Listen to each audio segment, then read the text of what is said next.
Hi, my name is Wyoma Crandall, and this is my reflection number 4 for health and technology. In this video, we're going to be talking about exergaming and public advocacy campaigns and kind of how they can be applicable to the health field. Make sure you check out my blog post for more and also check out my website. They will be linked in the blog post. So exergaming, if you haven't heard of it before, it's basically the concept of integrating gaming ideas and aspects into exercise to make it more fun.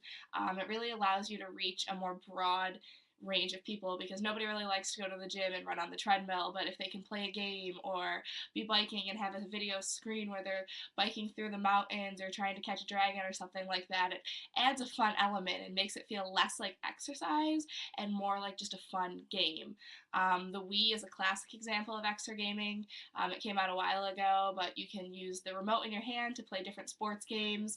They also had the Wii Pad, where you can do yoga and other kind of exercises. So this is kind of an evolving field that really does integrate technology into it also, as you can see in these photos with the bike, and then there's also the pads on the floor for dancing, and then the Wii I have up in the other corner.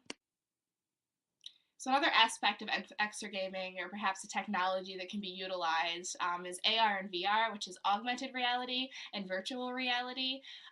We've especially seen augmented reality recently with the Pokemon Go game, which has kind of fallen out of popularity, but I really think that augmented reality has a lot of potential in the exergaming industry because almost everybody already has an iPhone or an iPad or some kind of electronic device that they could use for AR.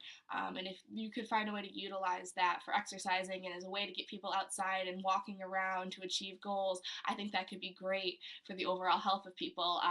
VR probably also can be used with a virtual reality headset. A drawback with that one, though, is that with the headset, you have to be careful that people aren't falling. It could be a safety concern.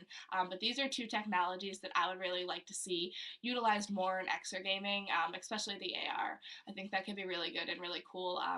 People find it really fascinating, as you saw Pokemon Go caught on like wildfire when it was big and really did get people outside and walking around and moving because that was a requirement of playing the game.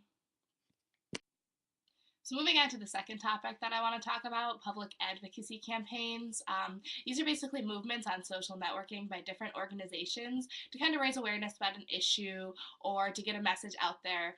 It's really utilizing social media marketing, which is a huge thing right now because social networking is a great way to reach almost everybody. People are constantly checking their Facebook, Instagrams, and Twitters, and it's a great tool. Some great examples of public advocacy campaigns that I found are the Give Me 5, which is by the Let's Move campaign, which is done by Michelle Obama.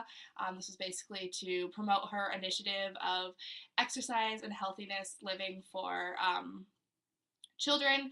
It was celebrating their 5-year anniversary of existence. And then the Let's Tell America It's Great, which is done by the Garden Collective, which is a Toronto-based organization, is kind of a response to the controversial 2016 presidential election. So both of the campaigns that I mentioned on the previous slide, as well as the famous ASL Ice Bucket Challenge, which I'm sure everybody has heard of, really successfully used social media as a tool to get their point across. And I think the potential for using social advocacy campaigns and making them fun to reach populations of people and educate them about health topics is great. Some of the great keys that successful public advocacy campaigns are utilizing are getting people to connect. So it has to be an issue that they care about. It has to be something fun to do, like with the Ice Bucket Challenge, where they can make the video and then dump the water over their head. That got people involved and made people fun, and they felt connected to the issue because they felt like they were really making a difference for the ALS Foundation. Having a catchy title or hashtag is important. That's why I put the Give Me 5 campaign in there. That's an easy hashtag. It's short, it's fun, and people can use it with their photos and videos that they're making.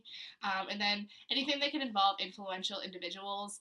Getting influencers involved is huge. Celebrities, well-known people, can really add fuel to your campaign because they're reaching such a large amount of people. So if you can get it out there to the point that you have people with millions of followers doing your challenge or completing your campaign, that's when you're really going to reach the most people.